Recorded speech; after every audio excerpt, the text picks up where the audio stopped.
Why are you boring? Yeah, I ask myself that frequently.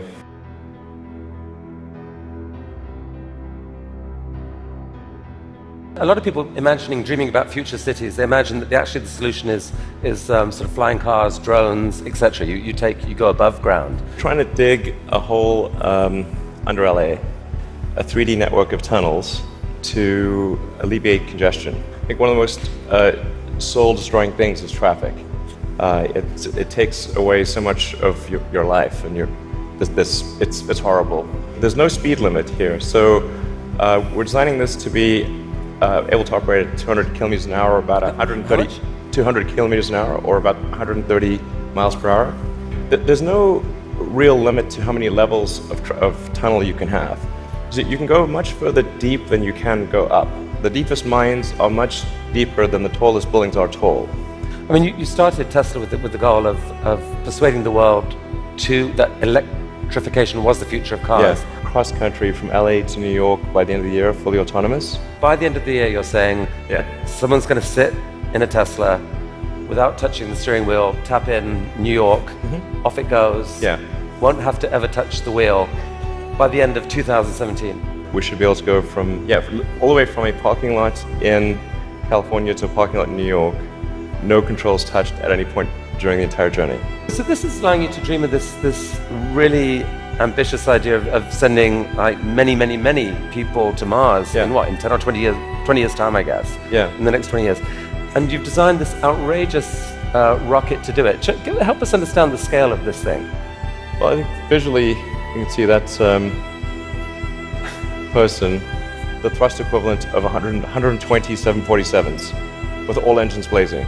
This can take a fully loaded 747 with maximum fuel, maximum passengers, maximum cargo on the 747. This can take it as cargo. You presented recently this interplanetary transport system. This is a scene you picture what in 30 years time, 20 years time? 8 to 10 year time frame. Aspirationally, that's our target. Our internal targets are more aggressive, but I think this vehicle seems quite large, and is large by comparison with other rockets. The future spaceships will be truly enormous.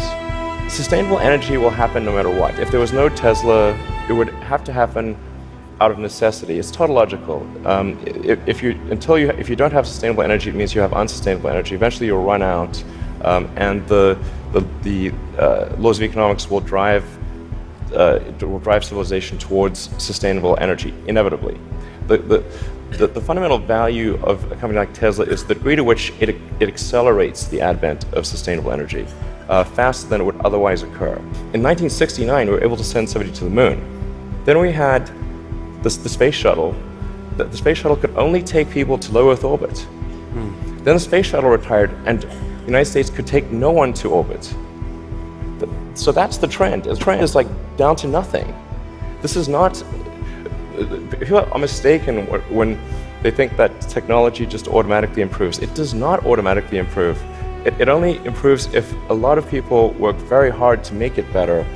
And actually, it will, I think, by itself degrade, actually. I look at the future from a standpoint of the probabilities. It's like a branching stream of probabilities. And there are actions that we can take that affect those probabilities, or that accelerate one thing or slow down another thing, introduce something new to the probability stream. That in your mind you dream this stuff, you dream stuff that no one else would dare dream, or no one else would be capable of dreaming at the level of complexity that you do. The fact that you do that, Elon Musk, is a really remarkable thing. It's important to have a future that is inspiring and appealing. I mean, I just think that there have to be reasons that you get up in the morning and you want to live. Like, why do you want to live? What's the point? What inspires you? What do you love about the future? And if we're not out there, if the future does not include being out there among the stars and being a multi-planet species, I find that it's incredibly depressing if that's not the future that we're going to have. I'm not trying to be anyone's savior. That is not the. I'm just trying to think about the future and not be sad. You'll tell me if it ever starts getting genuinely insane, right?